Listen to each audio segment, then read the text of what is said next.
नमस्ते प्यारे बच्चों, welcome to Namdev classes. Namdev classes के यूट्यूब प्लेटफॉर्म पर आपका स्वागत है। आज हम डिस्कस करेंगे कक्षा 7वीं क्लास 7th की मल्हार पाठ्य पुस्तक के बारे में। तो इस पाठ्य पुस्तक का पहला चैप्टर बोलें, लेकिन ये है तो कविता माँ कह एक कहानी, और इसे लिखा है मैथिली शरण गुप्त ने, है ना। मैथिली शरण गुप्त की एक काव्य कृति है यशोधरा। क्या है? यशोधरा। इस काव्य कृति से इसको लिया गया है। और मैं आपको बता दूं, जो ये माँ कह एक कहानी है प्यारे बच्चों, तो जो ये कहानी है वह है गौतम बुद्ध की जो पत्नी है यशोधरा, है ना। गौतम बुद्ध की जो पत्नी है यशोधरा और गौतम बुद्ध के बेटे हैं राहुल, मतलब यशोधरा के बेटे राहुल, है ना। जो गौतम बुद्ध हैं उनकी पत्नी यशोधरा और उनके बेटे राहुल, है ना। और यहाँ पे यशोधरा और राहुल के बीच राहुल जी कह रहे हैं अपनी मम्मी से कि मम्मी मुझे एक कहानी सुनाइए। उसके बारे में ये बताई गई है, ये आपकी कविता, है ना। और कविता के माध्यम से कहानी बताने को कह रहे हैं कौन? राहुल, है ना। तो हम आपको बता दें कि जो यशोधरा हैं यह गौतम बुद्ध की पत्नी है और इनका जो विवाह हुआ था, इनकी जो मैरिज हुई थी वो 16 साल की उम्र में सिद्धार्थ गौतम से हुई थी। किससे हुई थी? सिद्धार्थ गौतम से। और आगे जाके सिद्धार्थ गौतम ने संन्यास ले लिया और ये बुद्ध कहलाने लगे। क्या कहलाने लगे? गौतम बुद्ध ये कहलाने लगे और इनका पुत्र हुआ राहुल। चलिए अब हम स्टार्ट करते हैं हमारी ये बहुत प्यारी सी कविता को प्यारे बच्चों, जैसे लिखा है मैथिली शरण गुप्त की काव्य कृति यशोधरा से लिया गया है। चलिए शुरू करते हैं हम। बहुत ही प्यारे ढंग से इसको समझाने की मैं आपको ये कोशिश करूँगा। चलिए शुरू करते हैं। यहाँ पे कह रहे हैं माँ कह एक कहानी। सबसे पहले कहानी जो ये कविता है इसको समझाने के पहले मैं आपको सबसे पहले ये बता दूं कि इस कहानी में शिक्षा क्या दी गई है ना। क्योंकि कोई भी जो कविता होती है, कहानी होती है, उसमें शिक्षा दी गई होती है। तो प्यारे बच्चों, ये जो कहानी है, जो आपकी ये कविता है माँ एक कहानी, इसमें बताया गया है, इसमें शिक्षा दी गई है या हमें इससे शिक्षा मिलती है कि हमें हमेशा परोपकार की भावना हमें होनी चाहिए। हमें परोपकार की भावना हमें हमेशा होनी चाहिए और हमें हमेशा दूसरों की मदद करने के लिए हमेशा तैयार रहना चाहिए। ठीक है, तो यहाँ पे अब हम स्टार्ट करते हैं अपनी बहुत प्यारी सी ये कविता को। माँ कह एक कहानी। यहाँ पे बोला है माँ कह एक कहानी। इसका मतलब यह है जो राहुल हैं वो अपनी माँ यशोधरा से कह रहे हैं कि माँ मुझे एक कहानी सुनाओ, है ना। चलो स्टार्ट करें। यस। माँ कह एक कहानी। माँ कह एक कहानी। अब माँ कह रही हैं बेटा समझ लिया का तूने मुझको अपनी नानी। आपने देखा होगा, आप बचपन में अपने दादा दादी नाना नानी से कहानियाँ सुनते हो, है ना। जब आपको नाना नानी दादा दादी जब कहानियाँ सुनाती थी और आपको नींद आ जाती थी, तो माँ कह रही हैं बेटा क्या तूने मतलब तुमने, है ना। तुमने, माँ अपने बच्चों को प्रेम से तूने संबोधित करती है ना प्यारे बच्चों। तो ये कोई नेगेटिव वर्ड नहीं है, ये अच्छा वर्ड है जब माँ संबोधित करती है। तो तूने मुझको अपनी नानी समझ लिया है क्या? कहती है मुझसे यह चेटी। चेटी मतलब जो राहुल है, राहुल की जो दासियां हैं, जो उनकी सेविकाएं हैं, चेटी क्या बोलते हैं? चेटी मतलब होता है दासी। क्या होता है प्यारे बच्चों? दासी। जो उनकी दासियां हैं वह कहती हैं तू मेरी नानी की बेटी। तू मेरी नानी की बेटी मतलब तू मेरी जो नानी है ना उनकी बेटी है। तो आपकी नानी की बेटी कौन? आपकी माँ। मतलब तू मेरी नानी की बेटी है। कह माँ कह, लेटी ही लेटी। चाहे मुझे कहानी सुनाओ आप, चाहे आप लेटे ही रहो। क्या कह रहे हैं? लेटे ही लेटे, लेटे ही लेटे मुझे क्या सुनाओ आप? कहानी सुनाओ। चलो, तो यहाँ पे राहुल अपनी माँ से जिद कर रहे हैं कि माँ मुझे कहानी सुनाओ। आगे देखो प्यारे बच्चों। राजा था या रानी। क्या बोल रहे हैं? राजा था या रानी, राजा था या रानी, माँ कह एक कहानी। चाहे आप मुझे राजा की कहानी सुनाओ या रानी की कहानी सुनाओ, लेकिन प्लीज़ माँ मुझे एक कहानी सुनाओ, है ना। यहाँ पे राहुल अपनी माँ से जिद कर रहे हैं। ठीक है। तू है हटी मानधन मेरे, क्या है तू मतलब तुम, हटी मतलब क्या होता है जिद्दी, है ना, जिद्दी। हटी मतलब क्या होता है प्यारे बच्चों, जिद्दी। तू कैसा है, जिद्दी है, मेरा मानधन कैसा है, तू मेरा जिद्दी है। चलो, तो यहाँ से यशोधरा माँ कह रही हैं, माँ कह रही हैं तू बहुत जिद्दी है।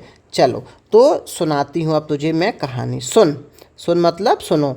उपवन मतलब होता है बगीचा। उपवन मतलब क्या होता है, बगीचा।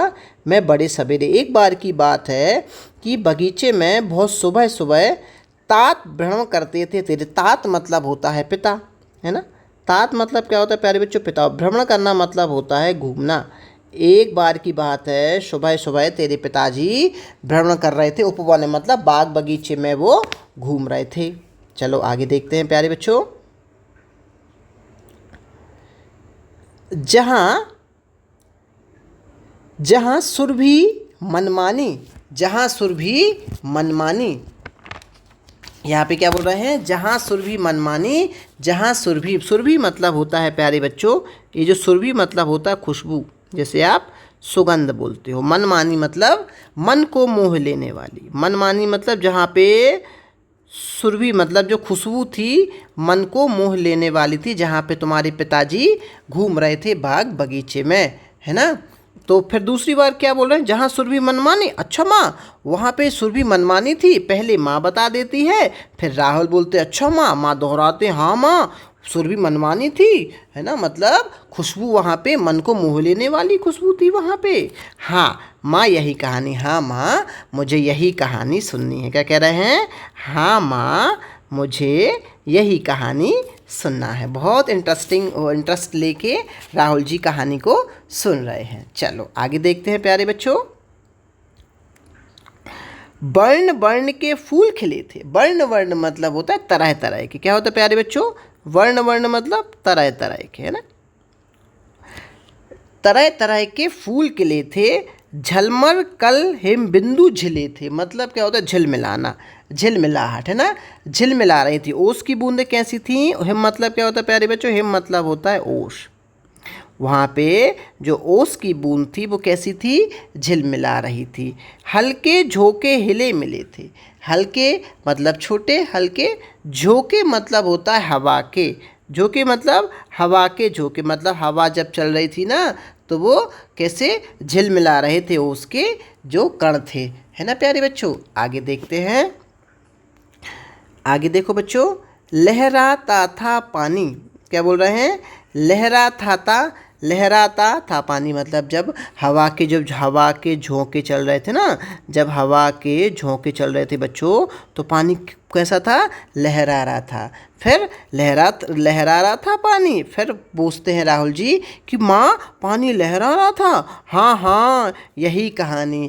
कहते हैं हाँ माँ मुझे यही कहानी सुननी है। आगे देखो बच्चों, गाते थे खग कल कल स्वर से। अब देखो प्यारे बच्चों, गाते मतलब गाना, है ना, गाना गाना। खग मतलब होता है पक्षी, पक्षी मतलब बर्ड्स, है ना। खग मतलब होता है पक्षी। कल कल, कल कल मतलब क्या होता है, चहचहाना। कल कल मतलब क्या होता है, चहचहाना। स्वर से मतलब स्वर से, आवाज़ से, मतलब पक्षी मधुर आवाज़ निकाल रहे थे, है ना। मतलब ऐसा समझिए आप कि बढ़िया वहाँ पे खुशबू चल रही थी, मन को मोह, खुशबू थी वहाँ मन को मोह लेने वाली, और तरह तरह के फूल खिले थे।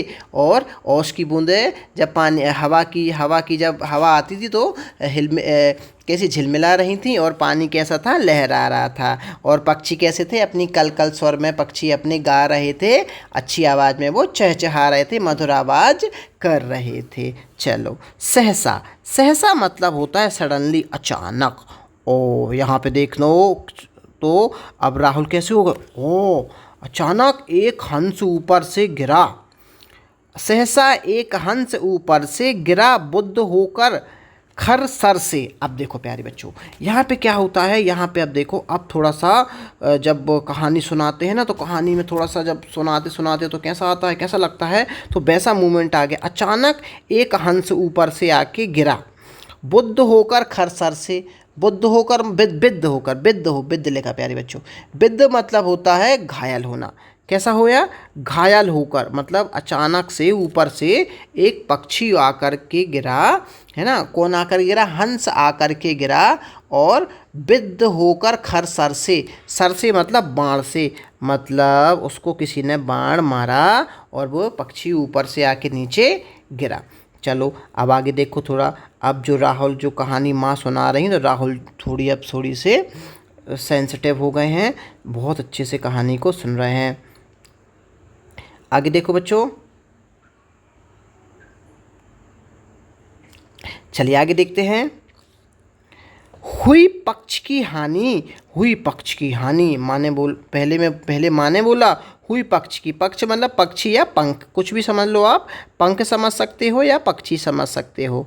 हुई पक्षी की हानि, हुई पक्षी की, हाँ माँ पक्षी की हानि हो गई। हानि होना मतलब नुकसान होना या चोट लगना।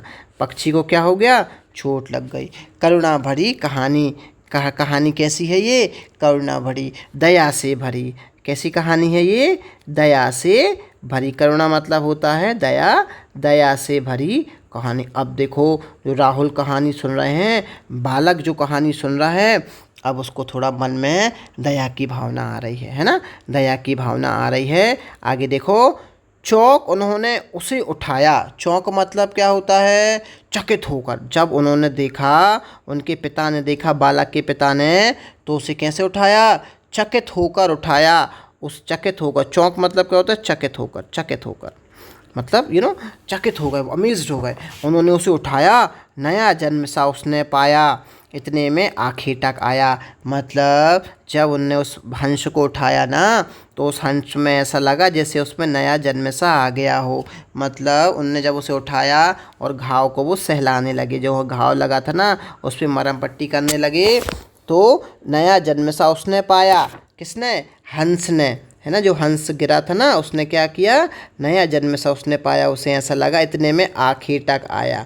आखिटक मतलब क्या होता है प्यारे बच्चों, आखिटक मतलब होता है शिकारी, जिसने उसको मारा था, है ना, जिसने उसको बाण मारा था, शिकारी। आखिटक मतलब क्या होता है, शिकार करने वाला शिकारी आ गया। चलो आगे देखो, लक्ष्य सिद्धि का मानी, लक्ष्य सिद्धि का मानी। अब वो जो आखिटक है ना, वो कह रहा है, उसने अहंकार से कह रहा है निशाना। लक्ष्य मतलब क्या होता है, निशाना। वो अहंकार से कह रहा है निशाना, और सिद्धि मतलब होता है साधना। उसने निशाना साधा और वो अपने आप को क्या घमंड हो रहा है उसे, कि मैंने निशाना साध कर उसको मार डाला। ऐसा माँ, उसको घमंड हो रहा है, लक्ष्य सिद्धि का मानी, है ना। तो बालक माँ से पूछ रहा है ऐसा, कि ऐसा घमंड हो रहा है उसको। कोमल कठिन कहानी, है ना। और ये जो कहानी बहुत ही कोमल और कठिन है। कैसी है बेटा, कोमल है और कठिन है। कैसी कहानी है, कोमल है और बहुत कठिन है। आगे देखते हैं बच्चों, मांगा उसने आहत पक्षी। अब वो जो शिकारी है ना, वो कह रहा है मेरा पक्षी दो। आहत मतलब क्या होता है, चोटीला, चोट लग गई थी ना उसको पक्षी को। आहत मतलब होता है चोट। अब वो कह रहा है गौतम बुद्ध से, जिनने उस पक्षी को उठाया है, उसके पिता ने, कि मेरा पक्षी दो, ठीक है। तेरे तात किंतु थे रक्षी। तात मतलब क्या होता है, मैंने बताया था, तात मतलब होता है पिता। तात मतलब क्या होता है, पिता। तुम्हारे पिता कैसे थे, रक्षी थे। रक्षी मतलब रक्षा करने वाले। रक्षी मतलब क्या होता है, रक्षा करने वाले थे। तब उसने जो था खग पक्षी, है ना, तब उसने पक्षी मांगने की कोशिश की, है ना। उसने बोला कि पक्षी दो मुझे, लेकिन तुम्हारे पिताजी कैसे थे, रक्षी थे। आगे देखो प्यारे बच्चों, हट करने की ठानी, हट करने की ठानी। हट मतलब वो जिद करने लगा। हट करना मतलब क्या होता है प्यारे बच्चों, जिद करना। हट करना मतलब क्या होता है, जिद करना। वो जिद करने लगा, जो आखिटक था ना, वो जिद करने लगा कि मेरा पक्षी दो, मेरा पक्षी दो, मैंने मारा है ना, मेरा पक्षी दो। तो हट करने की ठानी, है ना। फिर जो बालक हैं वो कहते हैं माँ हट करने की ठानी, है ना। अब बढ़ चली कहानी। अब जो कहानी थी वो आगे बढ़ चली, है ना। आगे देखो बेटा, हुआ विवाद सदय निर्दय में। हुआ विवाद, विवाद मतलब क्या होता है, झगड़ा। क्या होता है, विवाद मतलब होता है झगड़ा। सदय। सदय मतलब क्या बोलेंगे? सदय मतलब दयालु। सदय मतलब क्या है? दयालु। और निर्दय मतलब क्या है प्यारे बच्चों? दयाहीन। जैसे दया, जो दयालु ना हो, दयाहीन ना हो। अब उन दोनों में विवाद होने लगा, मतलब उनके पिता में और उस आखेटक में। उभय। उभय मतलब होता है दोनों। उभय मतलब क्या होता है? दोनों आग्रही थे स्वयं विषय में, मतलब दोनों अपनी अपनी बात पर अड़े रहे, है ना। अपनी अपनी स्वयं विषय मतलब अपनी अपनी बात पर अड़े रहे कि भाई मैंने बचाया है और तुमने मारा है ना। गई बात तब न्यायालय में। अब बात कहाँ चली गई? कोर्ट में चली गई, न्यायालय में चली गई। कहाँ चली गई प्यारे बच्चों? अब बात कोर्ट में चली गई। देखते हैं प्यारे बच्चों आगे। सुनी सभी ने जानी। सुनी सभी ने जानी। अब दोनों पक्षों की बातों को सुना गया, है ना। सुनी सभी ने जानी, सुनी सभी ने, हाँ माँ सभी ने सुनी, दोनों पक्षों को सुना गया। व्यापक हुई कहानी। अब ये कहानी कैसे हो गई प्यारे बच्चों? चारों ओर फैल गई। चारों ओर क्या कहानी फैल गई कि एक शिकारी ने एक हंस को बाण मारा और वो ज़मीन पे आके गिर गया, और एक व्यक्ति ने उस हंस को, उस जो बाण लगा था उसको बचा लिया, है ना। तो ये कहानी चारों तरफ फैल गई। चलो आगे देखो। राहुल तू निर्णय कर इसका। अब देखो, अब यहाँ पे क्या है? राहुल मतलब कौन है? वो बालक है जिसे माँ कहानी सुना रही है ना। बालक तू निर्णय कर इसका। निर्णय मतलब क्या होता है? डिसीजन। डिसीजन मतलब क्या होता है? निर्णय। निर्णय मतलब डिसीजन। अब बालक तू निर्णय कर इसका। न्याय पक्ष लेता है किसका? अब तू किसका न्याय पक्ष ले रहा है ना। किसका तू न्याय पक्ष लेता है? कह दे निर्भय जय हो जिसका, है ना। और तुम बिना डरे। निर्भय मतलब क्या होता है प्यारे बच्चों? बिना डरे। बिना डरे तुम इसका क्या करो? न्याय करो, है ना। और अपना बताओ। सुन लूँ तेरी बानी। क्या कह रहे हैं? माँ कहती हैं सुन लूँ तेरी बाणी, है ना। सुन लूँ तेरी बानी। माँ यहाँ पे सुन लूँ तेरी बानी मतलब अपने माँ बेटे से पूछ रही हैं, राहुल से, मैं तुम्हारे मुँह से सुनना चाहती हूँ। क्या कह रही हैं? मैं तुम्हारे मुँह से सुनना चाहती हूँ। मैं सुन रहा कहानी। अब क्या बोलते हैं बालक? माँ मैं तो कहानी सुन रहा हूँ, मैं कैसे न्याय कर सकता हूँ, मैं तो कहानी सुन रहा हूँ। आगे देखो। कोई निरपराध को मारे, है ना। कोई निरपराध को मारे तो क्यों अन्न उसे ना उबारे। अब राहुल कहते हैं माँ अगर कोई निरपराध को मारे, जिसमें दोष नहीं हो, तो उसे तो हमेशा बचाना चाहिए, है ना। जिसका कोई दोष नहीं हो उसे बचाना चाहिए। तो क्यों अन्न उसे ना उबारे, है ना। जिसका कोई दोष नहीं है तो हमें उसे क्या करना चाहिए? बचाना चाहिए, है ना। जिसका कोई दोष ना हो तो हमें उसको बचाना चाहिए। रक्षक पर भक्षक हो बारे। मतलब रक्षक मतलब होता है रक्षा करने वाला, है ना। और भक्षक मतलब क्या होता है? जो भक्षक करता है उसको मारता है। मतलब रक्षा करने वाले से मारने वाले से बचाने वाला यहाँ पे श्रेष्ठ होता है ना। तो ये बताया गया है। न्याय दया का दानी। न्याय दया का दानी। और न्याय किस पे दया करता है? न्याय हमेशा दया करने वाले का ही पक्ष लेता है। क्या बोल रहे हैं यहाँ पे राहुल? कि न्याय हमेशा दया करने वाले का ही पक्ष लेता है। फिर माँ कहती हैं कि तूने गुनी कहानी, तुम्हारा उत्तर सुनकर मुझे बहुत खुशी हुई, मुझे बहुत प्रशंसा हुई। माँ क्या कह रही हैं राहुल से? कि तुम्हारा उत्तर सुनकर मुझे बहुत प्रशंसा हुई, तुमने इस कहानी को अच्छे से समझा। तो प्यारे बच्चों, ये कहानी जो ये कविता थी, लेकिन यहाँ पे कहानी बन गई है। तो कविता ही, लेकिन माँ और माँ ने अपने बेटे को ये कहानी सुनाई। तो प्यारे बच्चों, आपको ये कहानी जो ये कविता है ये कैसी लगी? तो सबसे पहले आपको ये पता होना चाहिए कि इस कहानी से हमें शिक्षा क्या मिलती है। सबसे पहली शिक्षा हमें क्या होना है प्यारे बच्चों? हमें इस कहानी से ये शिक्षा मिलती है कि हमें परोपकारी होना चाहिए। क्या होना चाहिए? परोपकारी होना चाहिए। और हमें हमेशा दूसरों की मदद करनी चाहिए, है ना। हमें दूसरों की मदद के लिए हमेशा तत्पर रहना चाहिए। और हमें कभी भी बेजुबान प्राणी को नुकसान नहीं पहुंचाना चाहिए। तो प्यारे बच्चों, आई होप आपको ये कहानी आपको ये कविता अच्छी लगी होगी। तो वीडियो को आप पूरा देखें। धन्यवाद।